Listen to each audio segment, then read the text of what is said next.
Hi, this is Dr. John Grazel, and this is a synoptic video on our experience at the University of Maryland in creating something we call Pathways to Peace. And it's meant not only to sort of document the event, it's meant to present our experiences for others who may want to do something similar and to offer them whatever is useful out of that experience, including some resources that we've created. Uh, the Pathways to Peace initiative built on a specific initiative we discussed in another video called the Semester on Peace. And that was a semester that we had that was a very open experience and revealed that there were a very large cohort of people here at the university who actually were committed to and trying and to work on peace, but that there was a real problem of lack of awareness between people of what they were doing, and even less connectivity and very, very little actual cooperation. So the idea after the semester was, can we make something more enduring and more formal that brings people together, makes them aware, connects them, and encourages cooperation? And there was, and still is, an aspiration to have a formal program of peace studies. And there's nothing wrong and much right about that. But in the interim, what we discovered was that presented both problems and not all the solutions. A formal peace studies program itself tends to become, we learn from others, an encapsulated situation in which people belong or don't belong. Uh, just establishing one in a university can be very bureaucratic. It, in a way, worked against what we learned out of the semester of peace was that there are an enormous number of people who are interested in doing creative things outside any particular discipline, and some outside the academic realm within other activities at the university. We learned that we really want to do things in multiple levels, sometimes individuals, sometimes groups. And we learned that dialogue and cooperation was at the heart of the activity's success. So all of this said, how do we put together something that's yet different? And how do we put together something that actually maybe is truly transformative in terms of how people, even at our own institution, work and understand peace? So we decided to create something called Pathways to Peace, would be a permanent presence that resembled the semester on peace, that would make people aware of what was going on, allow them to connect easily, and just facilitate an ongoing process of peace attachment, peace building, peace cooperation at the university. And the way we decided to go about doing that was, first of all, was to create a website that basically would become sort of the gathering place of information and awareness and connectivity. And that website basically had four components. It had a component that looked at principles and practices of peace and would make people aware of what is taught at the university, how you learn about peace, what courses could be taken. It had an element that was particularly oriented towards participating in peace, what was going on at the university in terms of particular events that people were doing that were peace related, that one could join in.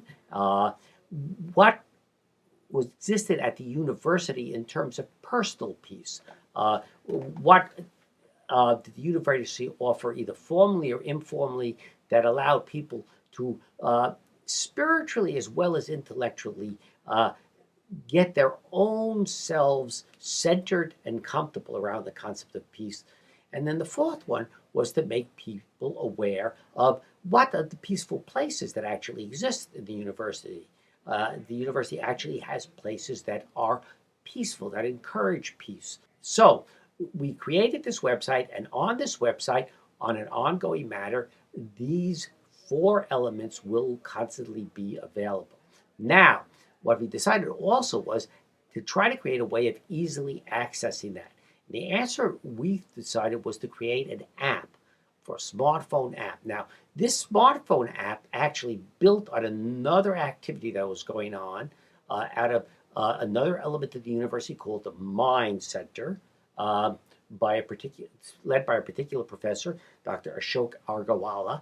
And that app was an app that sought to use geographic information systems in the university to help deal with security problems at the university, to help anyone have on their smartphone an app that if they ever needed any help or was seeking help, they could find where it was, or they could be located if they had to make a request for help.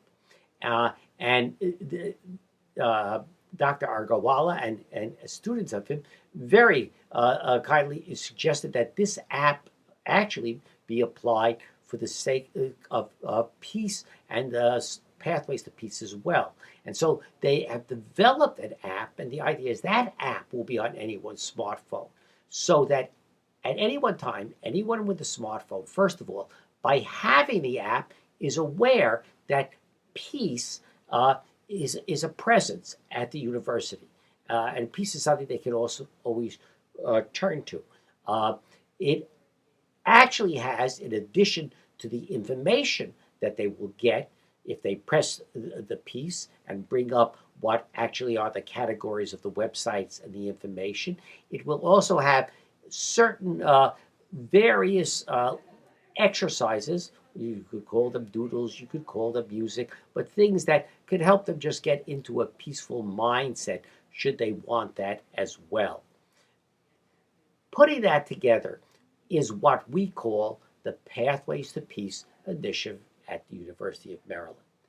Not something that tries to establish an independent identity, but something that tries to establish a new presence and an ease of availability and an encouragement of participation at the university for anyone who is interested in working with, engaging, collaborating with peace. Now, in reality, this is an experiment that will be going forward, because one thing we did learn is that activities such as this do require a facilitator, and it does require key support. Even when people want to cooperate together, there's a difference between cooperating on specific activities and the facilitation and coordination of an entire initiative. And it has been the Baha'i Chair for World Peace at the University of Maryland that took on that role for the Semester of Peace, and is now at present taking on that role for Pathways to Peace. In the process, actually, new organizations such as the Student Group for Peace have come into being, and so that may not continue to be the fashion in which it is done. That is something that is changing. But at the same time, even as we're learning here, we want to offer it out to others to experiment with, to use, to copy, and hopefully to share with us their experience.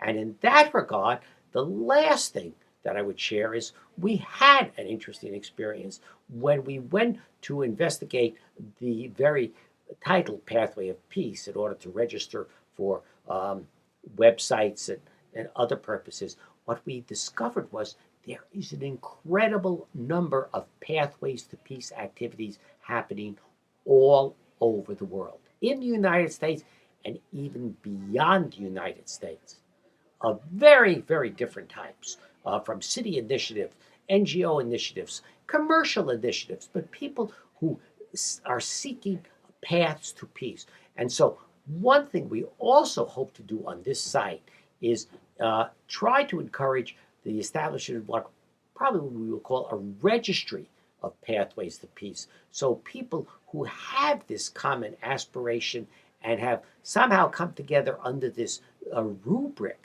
can begin to know about each other and be recognized as what seems to be an ever-increasing, swelling mass of people, which, if you look at some of our other work, such as our work on transforming institutions and international development, is the key to true social and institutional transformation. Small groups of people working together in collaboration in order to transform the institutions of their own lives and their own societies. So we welcome your participation and hope it proves of interest and value to you.